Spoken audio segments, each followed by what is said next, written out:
Parallel worlds. An endless wonderland of possibilities that supersedes the notion of fiction, reflecting, perhaps, what could possibly be a better reality. We all share these intrinsic thoughts, this primal urge, innocent moments of daydreaming, if you'd put it so lightly. This seems to be a never-ending ballpark when paired with the labyrinth we call the human mind. What if I'm a president somewhere in another reality?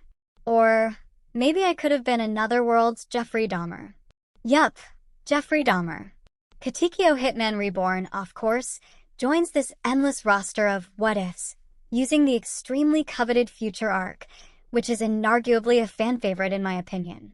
This arc has the series protagonist, Sawada Tsuneyoshi, leading the Vongla family against the onslaught of the arc's main antagonist, Byakuran.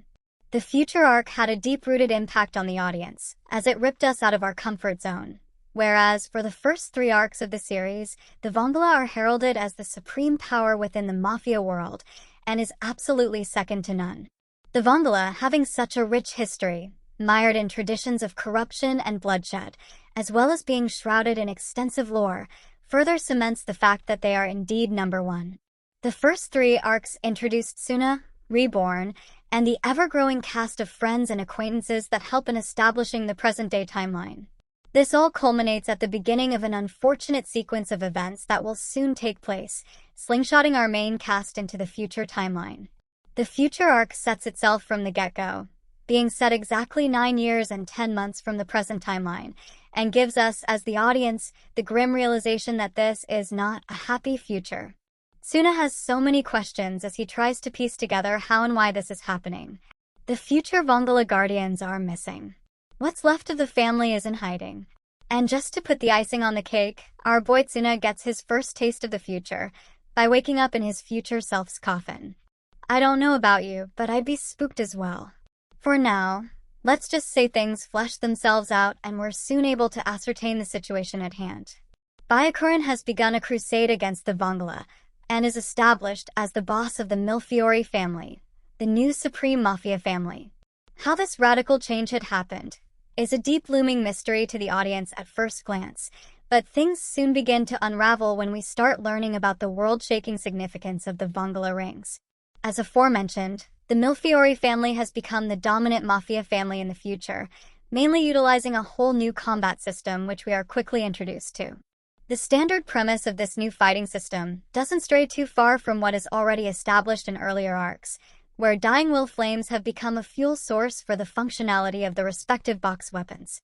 In hindsight, the Vongla of the future timeline had simply become overwhelmed and outmatched by the Millefiori fighting force, as well as the plethora of resources which they have access to.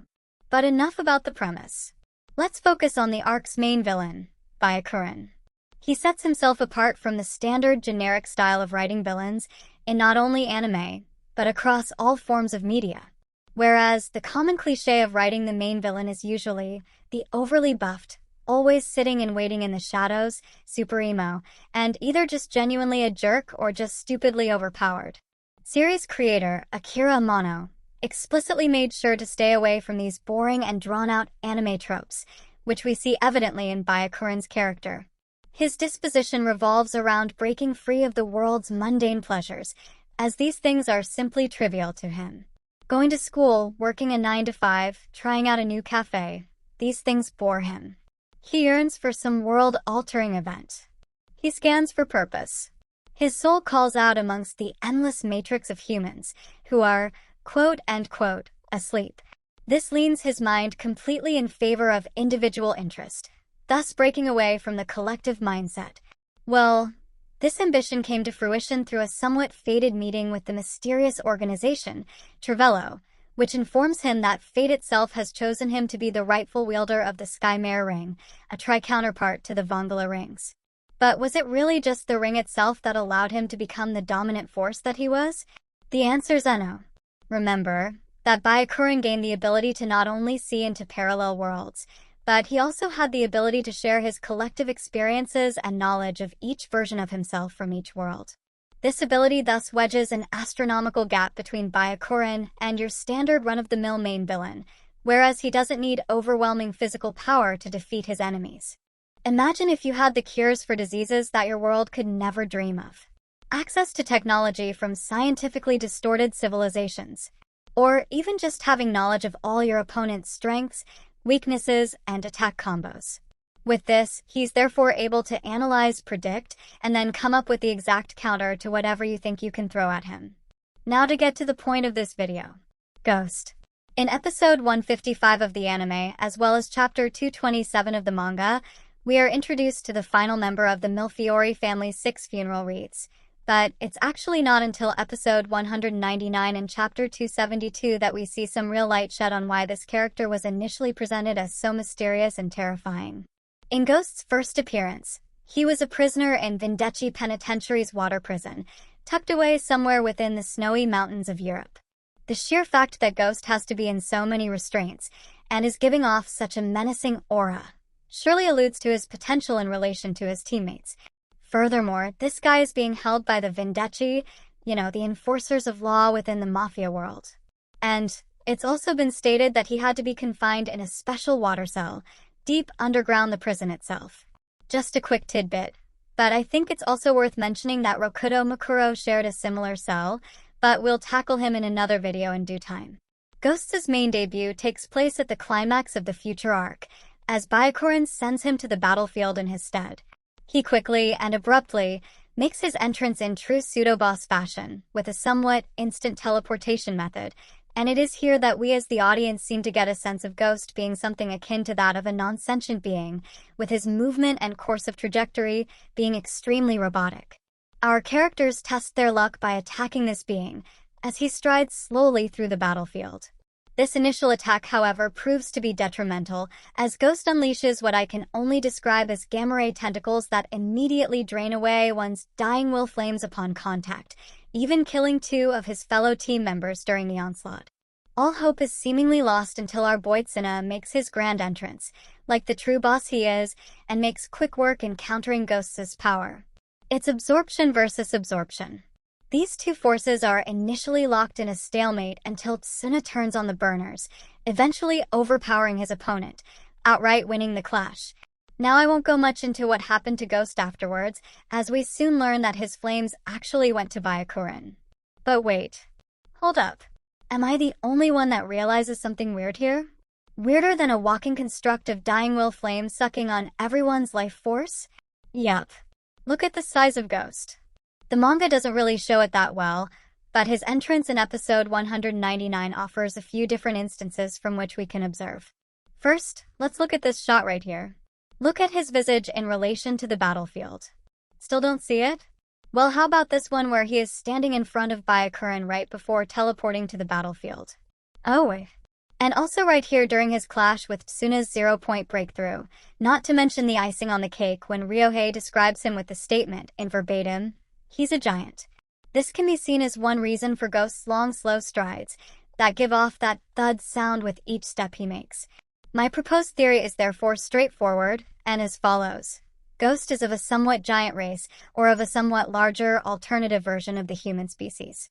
This means that, before being destroyed by Byakuran, Ghost's parallel world boasted humans who were either the same or comparable in size. Now for some real-world context. Firstly, I think we should look at some symbolism as it pertains to the mare rings. The word mare is the Italian equivalent of sea in English. Now, why is this relevant, you may ask? Well, I want us to look at the notion of gigantism and the way it correlates with the sea. According to Wikipedia, deep-sea gigantism is the tendency for a species of deep-sea dwelling animals to be larger than their counterparts from shallower waters, across a large taxonomic range. Proposed explanations for this type of gigantism include necessary adaptation to colder temperatures, food scarcity, the reduced pressures of predation, and an increase in the concentration of dissolved oxygen in the deep sea. Gigantism's correlation to deep-sea life has therefore been a major area of research for years within the field of marine biology, with several findings providing such evidence. Some examples of these creatures include giant squids, the big red jellyfish, the giant sea spider, the giant amphipod, the giant oarfish, and the deep-water stingray, just to name a few. Okay, and just to bore you a little bit more, as aforementioned, Dissolved levels of oxygen in deeper waters are usually attributed to deep-sea gigantism.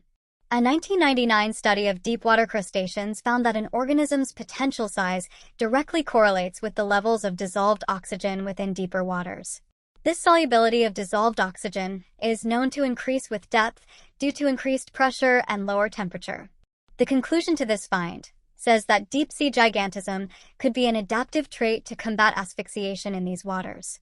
The larger the organism, the more dissolved oxygen it is able to utilize for respiration.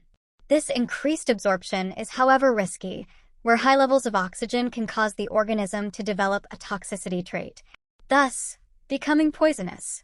These findings therefore allude towards Ghost's harmful nature to both enemies and allies, as he inadvertently kills both Bluebell and Zankuro because of their close proximity.